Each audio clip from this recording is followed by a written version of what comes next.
I had a conversation with someone I've known for quite some time, and I'll get these phone calls from time to time of individuals who said, look, I've seen you do the hard, right? When other people were perhaps ridiculing, didn't believe in you, you're always willing to kind of double down, and you've always believed in you, and I've seen you through good and bad times, and I'm ready to make the leap. What advice do you have for me? And of course, that conversation can go so many different directions. But what was really, I guess, I'll be transparent, it was a little bit disturbing to me, this conversation, is after I shared some content with the person. So, of course, started with the typical, shared content with Robert Kiyosaki, Gary Vee, Les Brown, Mel Robbins, just content focused on just mindset, right?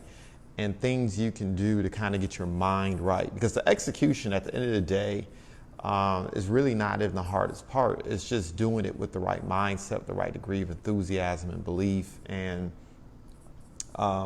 keeping in mind that building a business is not about creating a product or service and then fashioning the product or service to meet your need or meet the way you want to deliver the product. It's about the end game, the consumer, right? It's about building a product and service with the consumer in mind. And that's how you create longevity. And that's just creating systems. That's surrounding yourself with the right people. That's making sure you have the right tools, make sure that you're being a constant learner, and that you stay in contact at the end of the day with people who matter most, which are going to be your clients. And make sure that you're responsive to them, and of course all the other stakeholders in your business.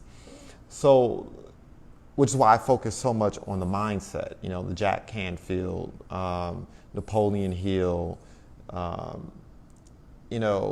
Carnegie, et cetera, right? Just making sure that individuals, Reginald Lewis, I'm just naming off authors and titles of books I'm thinking about that I typically send the individuals when they are beginning their entrepreneurial journey, just put things in perspective for them, right? And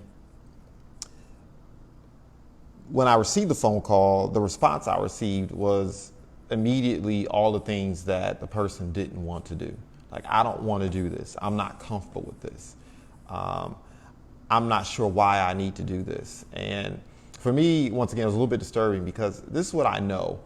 The moment you start a conversation with about entrepreneurship, and the primary focus is on the things that you're not going to do, that you won't do, that you're not comfortable doing, your goose is cooked.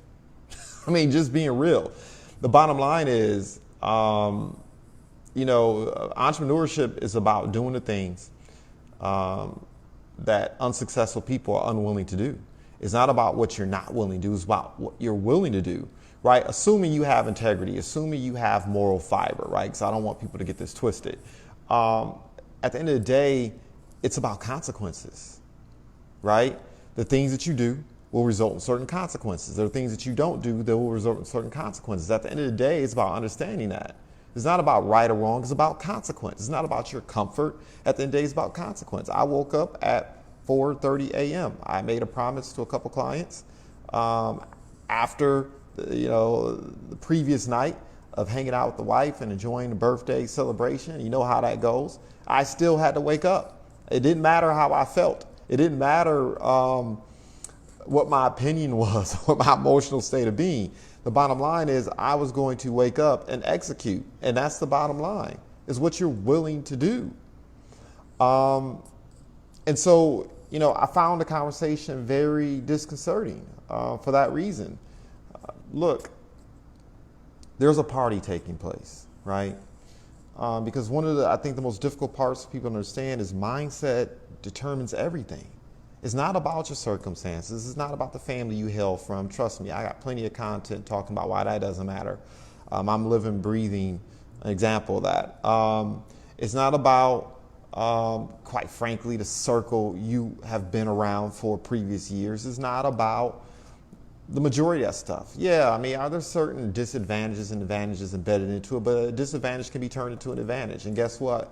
There are people who feel like they're very advantaged, and those supposed advantages can become disadvantages real quick, fast, in a hurry, right? Just watch any large corporation that had all the advantages, and then study the small company that came and ate them up, right? So the bottom line is this.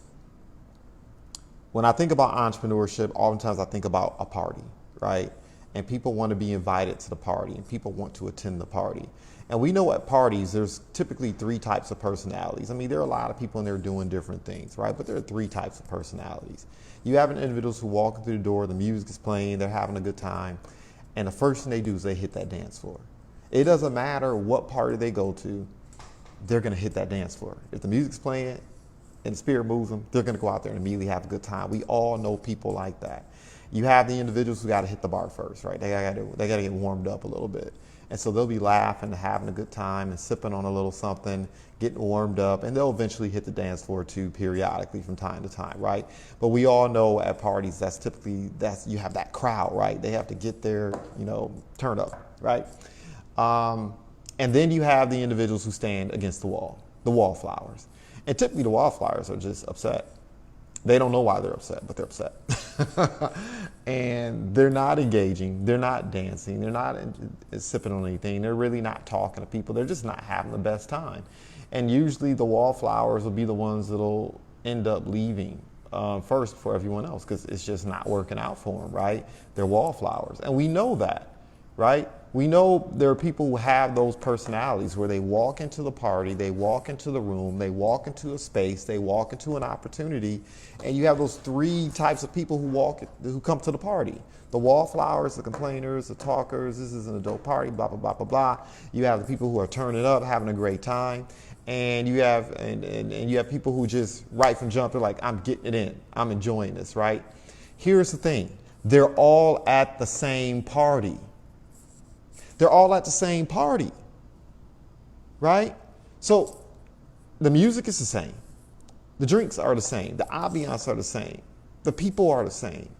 It's the same party. But perception, self-concept, and your beliefs before you walk into that party determines where you end up, whether it's on the dance floor, at the bar, or standing up against the wall, right? Entrepreneurship is no different. You got to come into this positive. You got to come into it with affirmation. You got to come into it not talking about the things that you're not willing to do. You got to start talking about and defining what's most important to you and what are you willing to do. The bottom line is your dreams, your ambitions, your goals. It needs to be big, right? It needs to be something you can get obsessed about. So it needs to be big enough to overcome all the excuses and all the emotional BS.com that is going to make itself felt and present in your life. Obviously, it's going to be painful. Obviously, emotionally, you're not going to be invested. Obviously, it's not going to be comfortable, because you have to create a new you. You got to make a you got to make a decision, right? If you look at the word decide, you have the suffix side. It's pesticide, homicide, genocide. If you look at most words, the word side, and something has to die. When you decide, the previous person has to die in order for you to get the new things that you want, because you got to create a new you to get new things. The same you's not going to create new circumstances. So if you're looking to tiptoe into entrepreneurship and jump 2 feet first, you need to understand there's some things that you have going on that have to die. There's certain relationships that have to die. There are certain habits that are going to have to die to create these new circumstances. So, that's the conversation I wanted to have. It's been on my mind because when I'm sitting across the table from entrepreneurs, I hear it a lot. The tired, the fatigue, the stress, the difficulty. Look, you're trying to do something that most people aren't willing to do. Entrepreneurship is something that most people are not willing to do. It requires that you see things first and be willing to swim against the tide. And so you should almost embrace the pain. No different than embracing a real strenuous workout, right? If the workout's done correctly, you're putting the right things in your body, you're doing a lot of the right things, it's going to be some pain and discomfort in the beginning, but the outcome is going to be what it is. No different, except you're working out this and you're working out this. So, but that's all I